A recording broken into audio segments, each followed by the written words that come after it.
जय महाकाल। मैं अंकित शर्मा आपके अपने channel Harsh yoga and martial art पे आपका स्वागत करता हूं। आज हम जानेंगे अष्टांग योग के बारे में। अष्टांग योग जिसके 8 अंग हैं। पहला है यम, दूसरा नियम, तीसरा आसन, चौथा प्राणायाम, पांचवा प्रत्याहार, छठा धारणा, सातवां ध्यान, आठवां समाधि।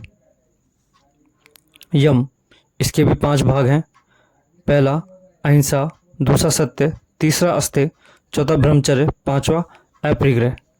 इसके बाद आता है हमारा नियम। इसके भी 5 भाग हैं।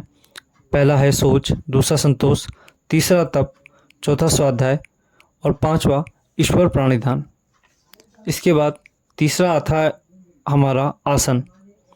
आसन का अर्थ है स्थिरम सुखम आसनम, जिस सुविधाजनक स्थिति में बैठकर योग अभ्यास सुगमता से हो सके उसे आसन कहते हैं।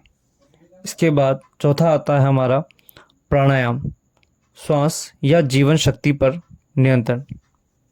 इसके मुख्य 3 भाग होते हैं।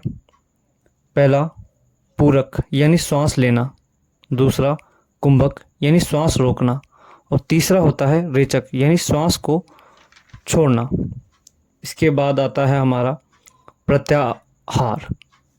इसमें आँख, कान, नासिका, जीभ और त्वचा आदि इंद्रियों को संसार के विषय से हटाकर मन के साथ साथ रोक अर्थात बंध देना को प्रत्याहार कहते हैं।